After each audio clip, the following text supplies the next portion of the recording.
Bismillahirrahmanirrahim. Welcome to the SJDA UK Personal and Professional Development Project.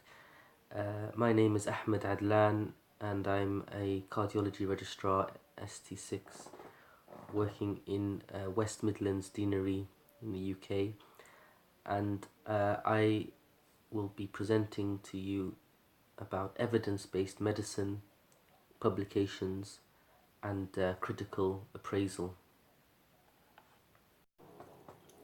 This is a very large topic, and I'm going to split it into two parts. Today I will just be giving you a lot of background, and in the second part, which will be arranged at a later time, I will be doing a live journal club presentation to give you an idea of what a journal club involves. And at that time there will also be an opportunity for any questions and answers. So today I'm going to define evidence-based medicine. I will also talk about research and scholarship and how the GMC have recognised it as something that is important for every trainee to get involved in research. I will also give some advice about how you can think about getting involved within the hospitals in the UK.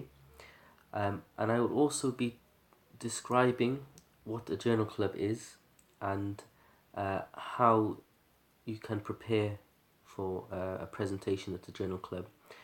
And I will give you very practical advice about how to do this. For example, how to obtain any scientific articles, how to go about critiquing a scientific paper, and how to present that paper at a journal club. So the first question is what is evidence-based medicine? It's something that we hear about a lot, and really the way I think about it is I compare it to experience-based medicine or traditional-based medicine, which is how medicine has been running for many centuries. So typically a doctor will see a patient. He or she will examine the patient, take a history, do some investigations and make a diagnosis.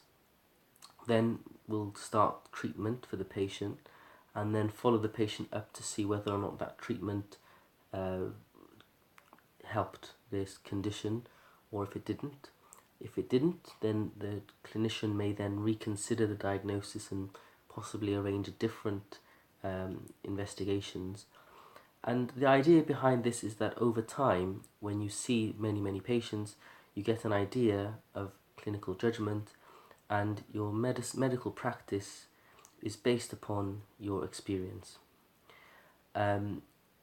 In reality, a lot of people, particularly when I started off as a junior doctor, house officer and early SHO, most of the medicine that I practiced was actually experience-based, in the sense that I would treat patients in a way that I've seen other clinicians treat patients, my seniors.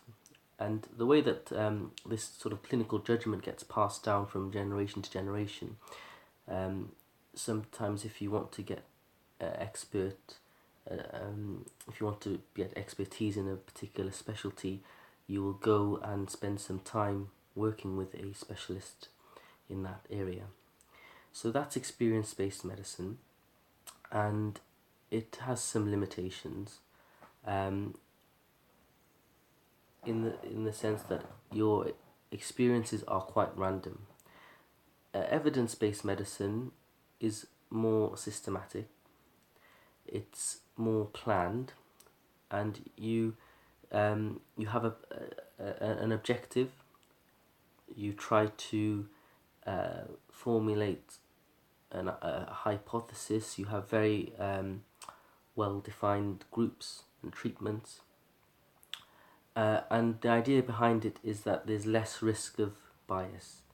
With experience-based medicine, there may be a greater risk of bias. For example, I had one consultant who would come and do an acute medical take 1 day a week at this particular hospital, and he would always just discharge patients all the time, and then he would go back to his other hospital for the rest of the week.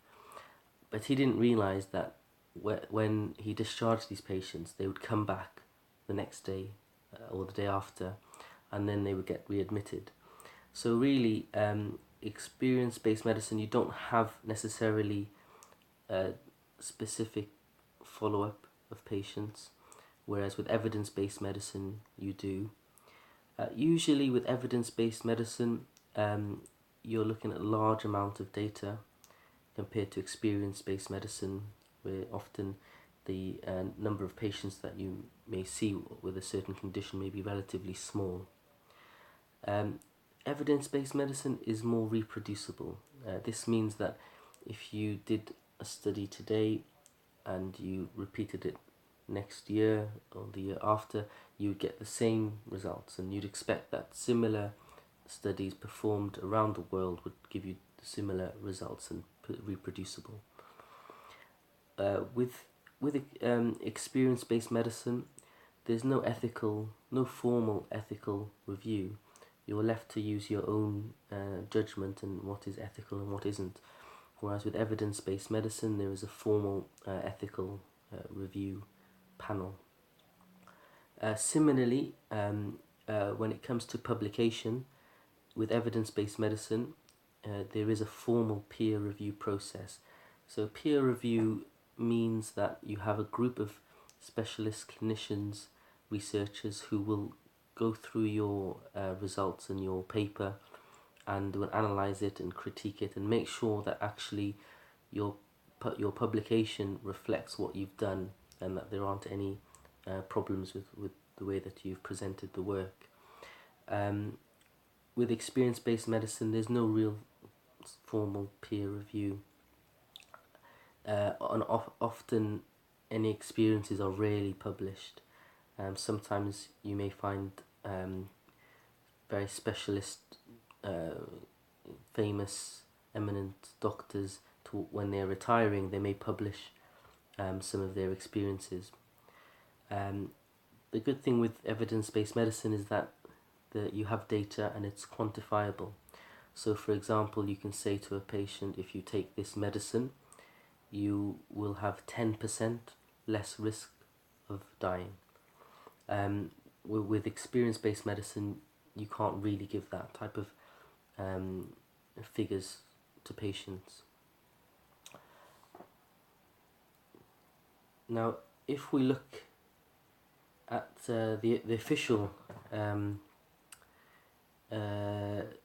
definition for evidence-based medicine, which was formulated in 1996, it's quite complicated, and they seem to suggest being conscientious, that there's some hard work involved, explicit in the meaning that it's open, judicious, reasonable use suggests that there is a lot of thinking and weighing up of various things, and the best evidence in making decisions about the care of individual patients. So really the idea behind it is that you have a process to try to improve your decision making about how you manage your patients. Interestingly, the official definition mentions that evidence-based medicine integrates the clinical experience and the patient value. So whereas you can think of evidence-based medicine versus experience-based medicine, I think what they're trying to say here is it's using both, and I think that makes more sense, that you actually use your clinical judgment, that you see patients every day, as well as the evidence and the best evidence that's available to try to treat your patients. Now that's the theory, but what is it like in practice? So if you take a guideline, and guidelines are usually formed from the best evidence, so a panel of experts will sit together and they will analyse the most recent evidence before they can formulate specific guidelines to how you should treat and investigate your patients. And that's the theory behind evidence-based, but what is the actual reality? Well, the reality is they have to grade the evidence. They give a level of evidence, A being the highest level, and B, C being the lowest level. This is for example from the cardiology guidelines. So what they've put as the highest level of evidence is a meta-analysis of randomized controlled trials. A randomized controlled trial is a way to minimize the risk of bias when you're trying to look to see if a new treatment is better than a standard treatment. So for example, you may have a new drug that you want to use in a certain condition. You have two groups. One group will get the new drug and the other group won't get the new drug. And you can then follow the patients up after a period of time, say for example a year, 5 years or 10 years, and then you look to see whether or not that drug had the effect that you were looking for, and you can compare to see whether or not there was any significant difference between the two groups. And how you decide which patient goes into which groups, that process is randomized, and the randomized nature of that process is very important, and that keeps the risk of bias very low. So if you have a number of randomized controlled trials, at least more than one, you can then collect all that information, all the data together, and do one analysis on all of the randomized controlled trials. That's called a meta-analysis, and this currently is seen as the best level of evidence. Now, the more you learn about research, the more you realize that actually everything has got limitations, and meta-analyses do have limitations as well. The level B evidence is a single randomized controlled trial, or an observational study, and again, the level of evidence is not as strong. And the weakest level of evidence, level C, involves case reports and also expert consensus. So for me that sounds very similar to what you would get with experience-based medicine. Once you've classified what the level of evidence is, then you will make a recommendation in a guideline, for example, and the class of recommendations in these guidelines from the European Society of Cardiology, for example, they have class 1, class 2A, 2B and 3. Class 1 is a recommendation that this investigation or this treatment should be done, and if it isn't done, you have to give some explanation as to why you haven't done it. Almost it's being negligent if you haven't done it. On the opposite end level, class 3 recommendation is that based on the evidence that we have available, this should not be done. This practice should not be done, whether it's a treatment or investigation, it should not be done. Again, if you do this particular treatment, then you'd have to explain why you did that, because that goes against what the best evidence tells us. Now, a lot of the guidelines and a lot of the recommendations actually fall in the class 2 category, where you have not full or inconclusive evidence, and if the evidence is a little bit stronger, then they may give you a class 2A, which means that you should consider this particular treatment or investigation. 2B is usually worded as may be considered. So again, if you haven't done it, it's not really a big deal. But if you do it, again, you haven't done anything wrong to the patient. So why is this important? Why is evidence-based medicine important? It's very important because it allows us, it's a process by which we can get the evidence, or see the evidence, and apply that evidence to practice so that we can help patients. And the GMC recognise this as something important, and they have a research and scholarship section or domain, and in fact it describes what is expected of a trainee, of a training doctor. And if you look at the blue circles and the red, that's really what's expected of all trainees. So number one, on the left hand side, you need somehow, we as a community, we need to have evidence. We need to participate in research to collect evidence, and my advice is that this is the best way to get involved and to learn about research, is by actually participating. But not everybody does participate in research. Still, the evidence will be there.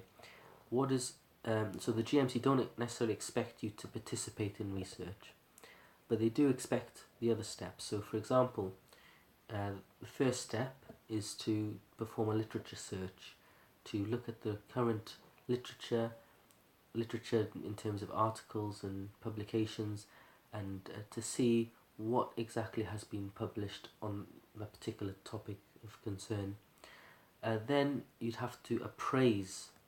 Once you've done the literature search, you then need to appraise the evidence, and I'll be talking a little bit about how to critique evidence and how to appraise evidence later on. You then make your recommendations or your conclusions, and you have to learn how to communicate these to your colleagues, and also you have to learn how to communicate it to patients. And this is what is expected of a trainee. The journal club is a very good way of covering all of these areas here. So with a journal club, you do the literature search, you appraise the evidence, and you communicate it to your colleagues. So I think it's something I will talk about a little bit later on. So just a slide about how to get involved in research. Most doctors, when they first start in a hospital, they will be assigned to an educational supervisor.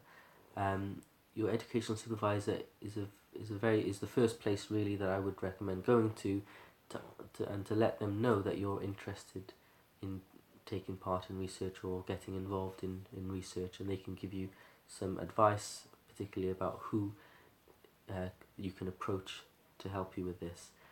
Most departments have a consultant who also is an educational lead, and they are also very useful to go and speak to and mention to them that you'd like to get involved in research. For example, in my last hospital, there were two of the international fellows. Those were the clinical fellows, international.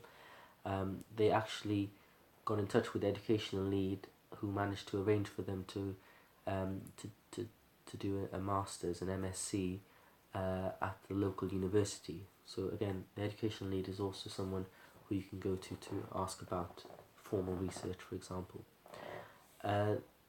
There's always audits that can be done. There's always case reports. Many consultants have lots of case reports. They need someone just to write them. Or in addition, some hospitals, they will have ongoing projects where they will need someone to help with data collection. And data collection, yes, it can be very boring to do, but actually it's very useful to have that and to go through that process. That will help you to understand a bit more about what research is. You may even be able to get your name on a publication as well. Again, in most hospitals, most departments, there will be a consultant who is also a research lead. And again, they're a good place to go to ask about any ongoing studies, let them know that you're interested in getting involved in research. Nowadays, there are most departments, research departments, have research nurses whose main job is to conduct research, and it may be worthwhile contacting them, asking to shadow them, and to see exactly what do they do in research. Thirdly, in some departments you may find research fellows, people who are studying for a PhD or an MD, and for me, I found it very useful to speak to them, and because they know what you're going through, and they can give you advice specific to that, to your department, about, you know, the best way to get involved in research, and who's a good supervisor, who isn't a good supervisor, what type of products are available, what's it like doing that type of project. For some people, they do research on animals, for example. Some people do research on humans, and they can be very different in research. So in your department, I would recommend asking about any ongoing studies. If there are studies being undertaken, then ask to have a look at the study protocol. And if you go through the study protocol, every research study has a protocol which has been written beforehand, and they explain exactly step by step what the study involves, what is done, who does what, when a thing's done, and it's very useful to look through that, and you'll understand a bit more about how studies are undertaken. Also, have a look at the patient information sheet.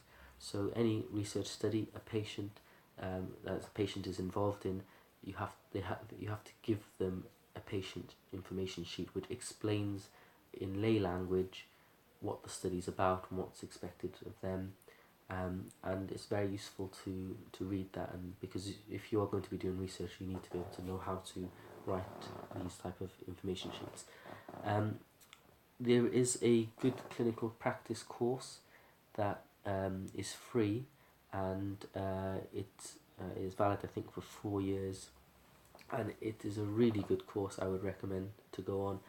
Anybody who is going to be taking part in research, they have to do this course, but it's useful to go on that course, and I think I think now it's an online course, so it's very useful. It goes through everything to do with ethics, everything about how to do research well and to be a good researcher. Lastly, most departments will have research meetings, and sometimes these research meetings are open, and if they are, it's good to find out when they are, and to go and sit in and attend those meetings, and have and just see how people talk about research and what type of research is being done. Obviously, sometimes the meetings are closed because if they've got any sensitive information, they don't want it to be leaked out. So it's always worthwhile just checking with the person who's running the meeting first before attending. Okay, so what is a journal club? Well, it is a meeting that usually lasts about an hour, and you have a speaker who is chosen to present some sort of educational material based on an article or a topic. Usually it's a formal PowerPoint presentation, but sometimes it can be informal, and usually the article is chosen in advance, and the article often is a research paper but can also be a guideline, and then the audience take part, they ask questions, and they can also apply their own critique of the presented research paper. Usually the article, I would recommend sharing the article in advance of the meeting, so that gives people a chance to go through the paper, and it makes it more, you get more out of the actual meeting. So a good journal club is educational, it is fun, and the more you do, the more enjoyable it can become. It is hard work for the person who's preparing the presentation, but again, the more you put into it, the more you get out. It's very good for the CV that you're taking part in journal clubs, regular journal clubs. It's also a really good opportunity to review the latest research, and it's it's also great preparation for people who are interested in doing formal research. So this is a sort of a practical step-by-step guide on how to do a journal club. The important thing is actually there's so many different ways you can do journal clubs, and this is my way, and it's not necessarily the best way or the right way, but it's a way that I've developed myself, and I think it might be useful to share that. So the first thing that I do when I've been asked to prepare for a journal club is make sure I choose a topic and a research paper. That's the first step. The second step is to get a copy of the article, and I put that in because actually sometimes it's very difficult to get a copy of the article, and sometimes I've not even been able to get the article. If I can't get the article, then I wouldn't recommend doing a journal club presentation. The third step is to read the paper and try to understand it. So I go through the paper, and I'll talk to you about how I go through the paper, and I just try to understand what the paper's saying and what the findings are. Then I tend to read around the topic, because often reading through that paper may generate some questions, so I go back and read around the topic. And then the fifth step is to critique or to evaluate the paper and draw conclusions. Step 6, I then prepare a PowerPoint presentation, and then step 7, present the paper. And these are the things that I will, and I will go through this in a bit more detail later on about how you go about presenting the paper. So first step is to choose a topic and an article. Usually the topic is depends on which specialty you're in. So if you're orthopedics, it's going to be an orthopedic topic, for example. I would recommend, if you're starting out, to pick a topic that interests you, or one that you're already familiar with, you have a bit of background. That might make things a little bit easier. But as you get more advanced, you start to pick topics that you may not know a lot about, and you want to use this as an opportunity to learn more about that topic. I recommend to try and keep the article recent, so within the last 2 years. I think if you got a paper that was published 20 years ago, then it may not be so relevant to discuss it today. But obviously, if it's a very good paper, a very big important paper within the last 5 years, say for example, this still may be worthwhile to present it. But usually for journal clubs, people expect something which is fairly recent. When you first start out, the first sort of present time you've been asked to present, I would definitely pick a simple study design, something very simple that you can understand, the design of the study. It makes the rest of the talk much easier. So a randomized control trial is usually a very simple design, or if you have a large cohort study, again, it can be very simple design. As you get more advanced, then what you may want to do is to vary your topics based on the different design types, so that you learn a bit more about the different types of studies. So you may start off with a randomized control trial, then for your next presentation choose a cohort study. For your next presentation you may choose a meta-analysis, for example. Now if you're not clear about these different study designs, I've got a link to a website which goes through the very, very basics of the different study designs, and I'll put that link in the post. The other tips I would say is that if you're starting out, choose high impact journals, because they do often have the best research and the most sort of impactful studies. Also, bear in mind who is your audience, who you're going to be talking to, and choose your topic and an article that will benefit your audience.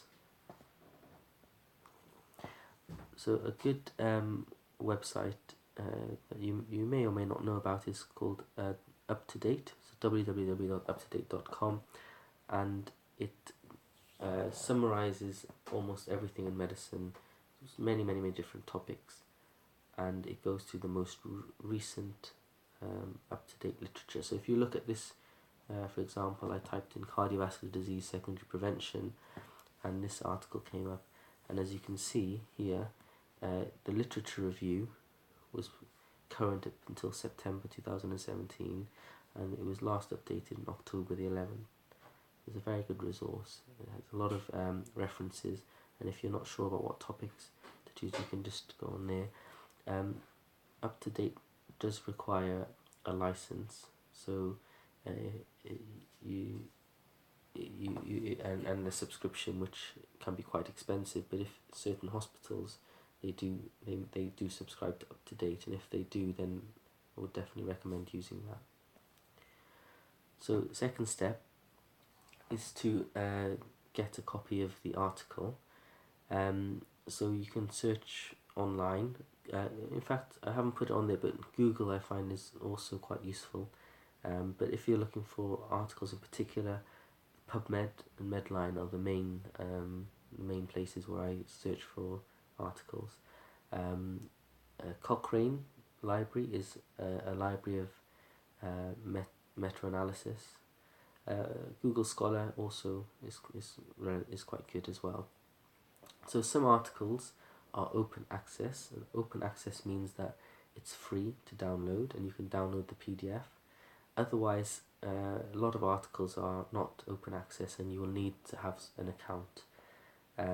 One type of account is institutional access, and again, if you are working in a university or in a hospital, often they will have institutional access to that journal where the article is. So if you search for it on the computers at work, you may be able to get a copy of the article there.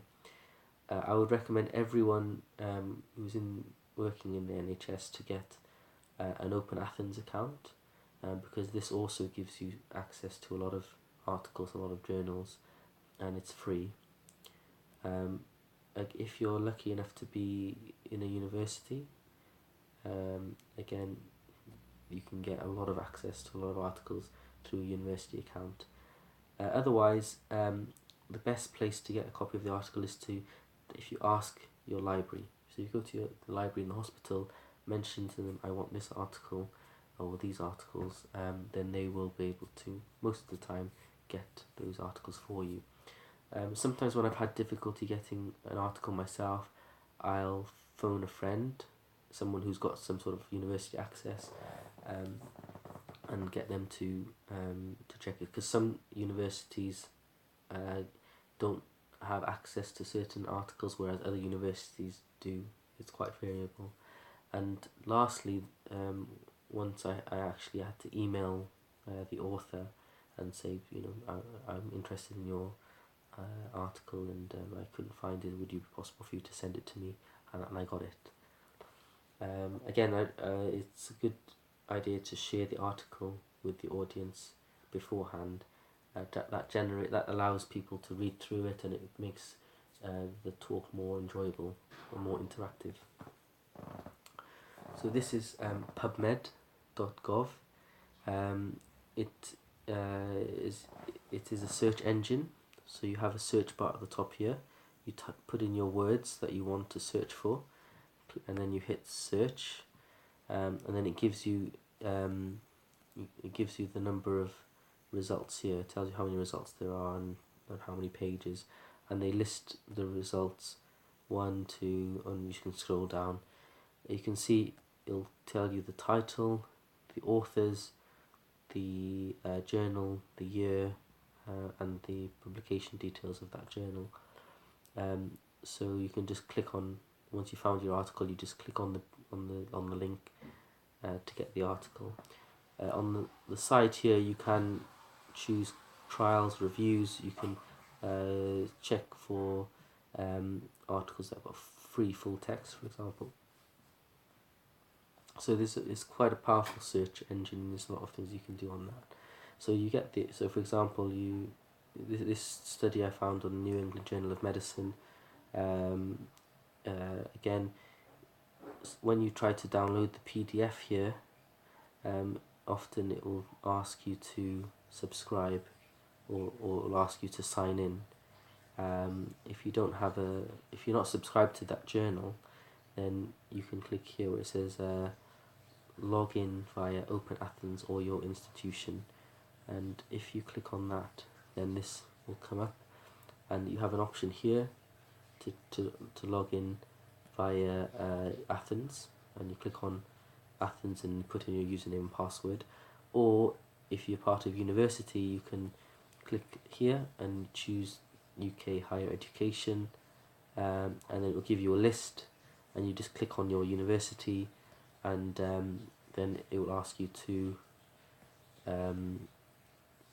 put in your username and password. So this is Open Athens, username, password, and then you go back to the article again, and when you click on the PDF, it will allow you to download it, and it says here that the access was provided by your university that you are currently with. Okay, so the third step is to read the paper and try to understand it.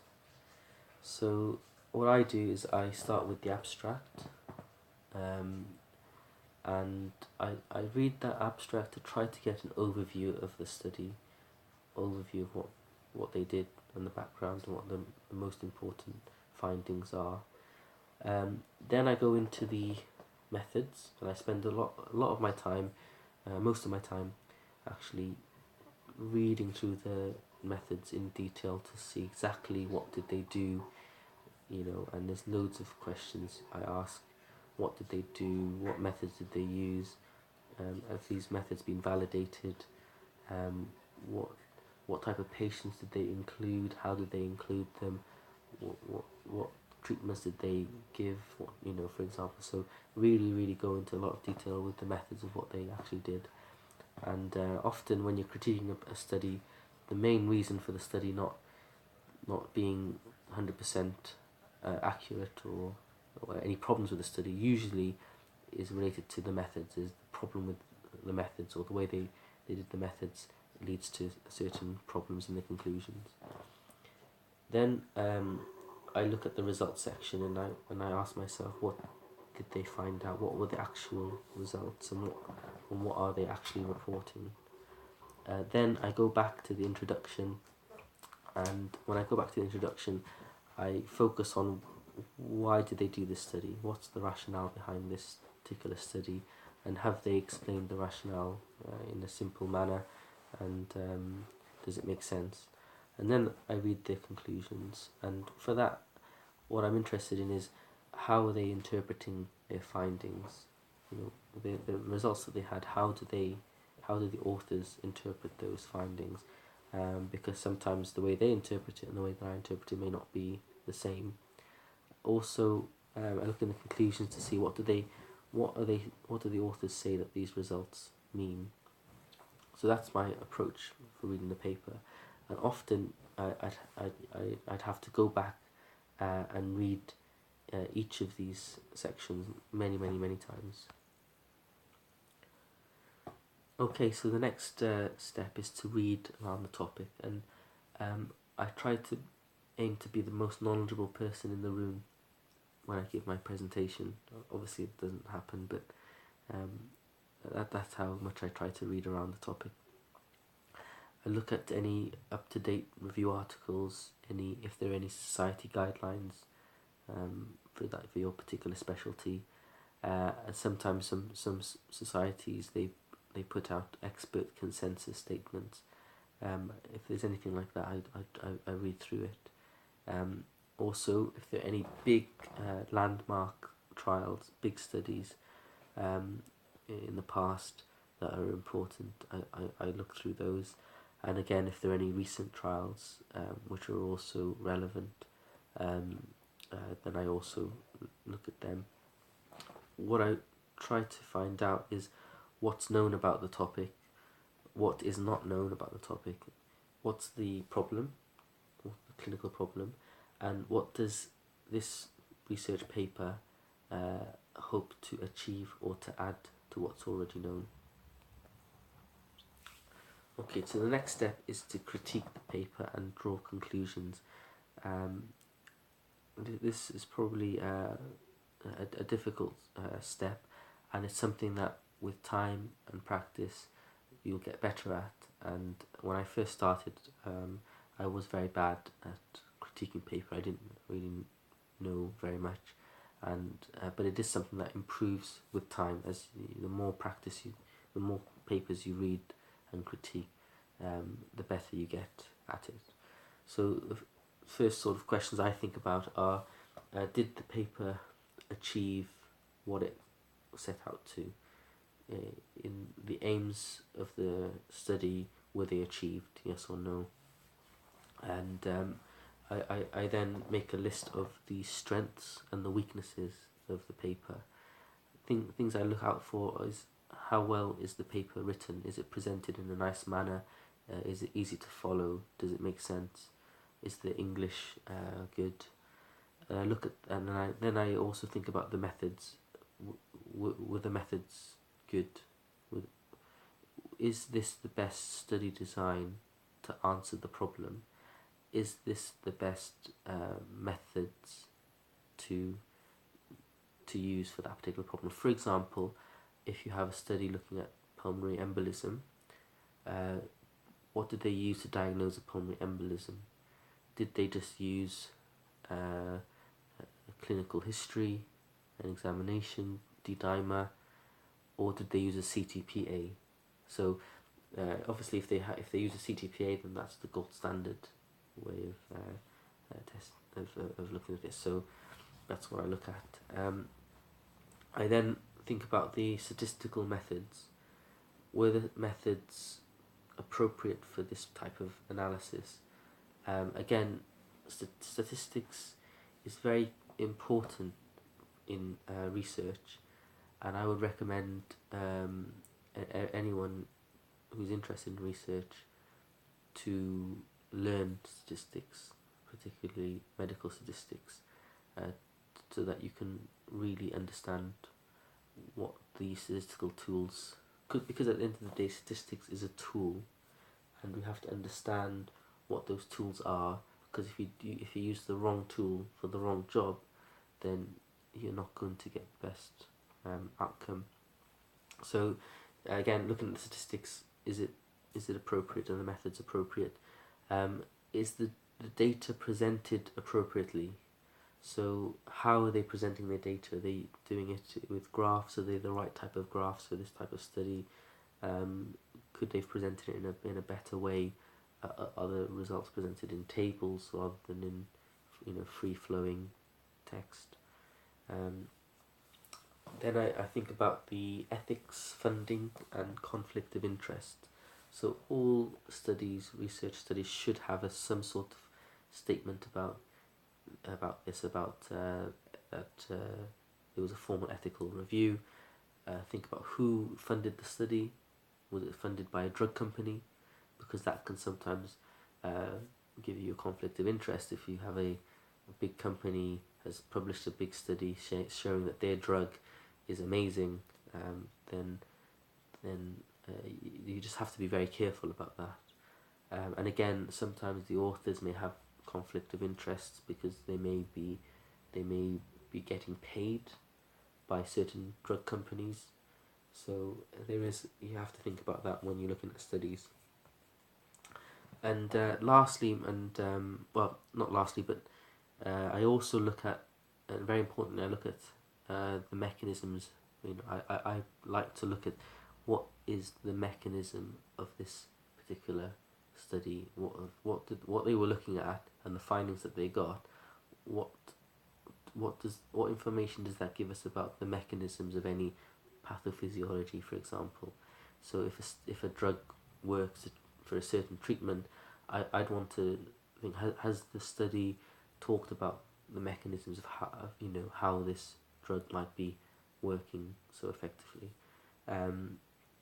Also, if there are any insights into other areas of medicine, and also what are the practical implications for this that this study has in real life, in terms of how will it change how I manage patients, and in what way does it impact. And then lastly, I think about, and importantly, the novelty. So, when I read through around the topic, I would have seen if there are any other studies, and the important question is, what is different about this study compared to the other studies? Is it different? Is it just the same? What does it add to what's currently known? Obviously, the more novel a study is, that makes it more, can make it more impactful. But also, it's useful to have a study which is where the results are similar to other previous studies. When you're critiquing a study, it's important to remember that not all negative studies are bad. If you've got a really well designed negative study, sometimes that can give you more information than a poorly designed positive study, because a poorly designed positive study may be inaccurate, it may be falsely positive. Whereas if you've got a good hypothesis and a well designed study and it comes back as being negative, then it still gives you a lot of information. And similarly, if you are performing research, you'll learn this as well. That what you'll find is that some people, they've told me that they've tried to do research and they couldn't get anywhere, and they were unsuccessful. They couldn't get their results published. And when I go back and ask them, well, what was the hypothesis? What was your scientific basis for your study, and what design did you do? What you'll find is often that's where the problem lies, is that they didn't have a very good hypothesis, and the design that they chose wasn't very good either. So the other thing to bear in mind is that I've mentioned that, and I recommended to go with high impact journals, but remember, they're not always perfect. They have got limitations as well, and sometimes there's a lot of politics between what is published and what isn't published. Again, industry sponsorship is important to think about. I've mentioned that before. Ghostwriting, you may not know about this, but there is some research articles, particularly in big journals and big randomized controlled trials. They're not actually physically written by the authors that are listed. There is someone who's a ghostwriter who will write everything out, and the authors will just check through it and make sure that they're happy with it, and if there are any additions that they'd like to make, then they would make it. Also, give yourself plenty of time when you're preparing for the journal club. Give yourself plenty of time to think about things, and don't leave it to the last minute. Give yourself plenty of time to go through it and spend time thinking about the study. Sometimes, I think about studies and articles and things like that for a few days without writing anything down. Okay, so step 6 is preparing the PowerPoint presentation. So it's important to be systematic in the way that you present it. I would recommend to avoid any animations or any fancy slide transitions, because they can distract the audience from the information that you're going to give, that you're presenting. Colours, very important. I was taught about this, that you want to have a good colour scheme, and good colour schemes are either dark writing on a light background, for example black on white like I've done in this presentation, or dark blue, for example, on a white background, or you have a light colour on a dark background. So for example, you can see here white writing on a black background, or white writing on a dark blue background. This is very important, not just in regards to this particular for the journal club, but just in general. As you can see, here's some examples of a bad colour scheme where you've got a light writing on a light background, or a dark writing on a dark background. It's just more difficult to see. Avoid too much text, small writing and complex figures. Avoid the colour red. It's very important because some people, they can't see red very clearly, and sometimes it doesn't always project very well. And that's the other thing to think about is where are you going to give the talk, and what type of projector do you have, and it might be worth testing your PowerPoint presentation out beforehand, just to make sure it looks how you expect it to look. I would always recommend including original data in your PowerPoint presentation. This way it gives the audience, they may not have a chance to go through the paper beforehand, it gives them the chance to look at the data and interpret it for themselves, and that will help with the discussion and the audience participation later on. If you don't have the original data, then you're not going to be able to, you're going to limit the discussion. So again, this is a bad example of a colour design. Again, this is bad. Again, this is bad as well. The colours they're very similar, and this just doesn't stand out as well. This is good. Like I said, avoid too much text because they're not going to be able to read all of that. Again, if it's too small, if the writing is too small, just leave it out. There's just no point having such small writing. The other thing is to avoid complex diagrams. So both these on the left and the right are diagrams showing the mechanism of how statins work. The one on the left is very detailed, fantastic, very detailed, but it doesn't work well in a presentation. It's just too much information, too complicated, and you can't expect the audience to go through all of that in the space of a few seconds.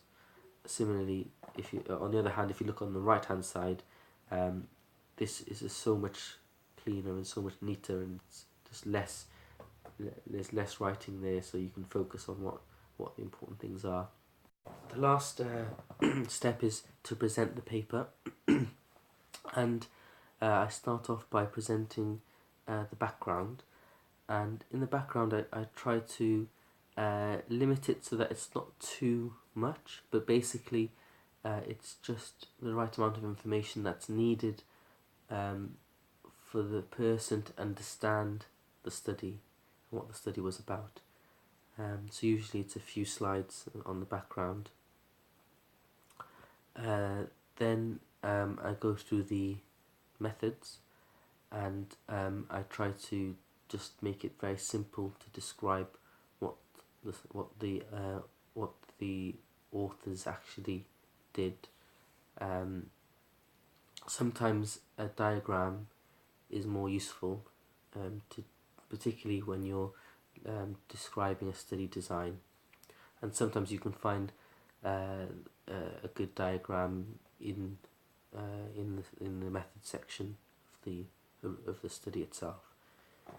Sometimes they have it in a supplementary data. So if you when you publish a research study, you have the main article, and in the main article it's just very succinct, summarizes what you need to know, and then you can have a supplementary file where you go on the website and you go on the side, and then you can download the supplementary file, and often they'll put in more details and sometimes some nice pictures of the study design. You might find them in the supplementary data, so I would look in the supplementary files. Then I present the results, and I always include a summary of the results. Then I describe what the authors conclusions are, and then I present my critique of the paper. So I just talk about the strengths, the limitations, and my own conclusions about the study. Then I try to place the current research paper in the wider context of what other studies have done, what the rest of the literature is like, and what can we learn from this particular study, and how we can apply it in real life, and also what the next steps are. What future studies are needed. Then I give the opportunity for the audience to participate, and if they want to ask any questions, or if they want to have any comments, they can do that at the end. The other thing is very useful to print out a copy of the paper and bring it with you on the day, because often you'll find somebody will ask in the audience, they'll ask a question about the methods, and you don't know, or they'll ask you a question about the results or something, and you just can't remember everything.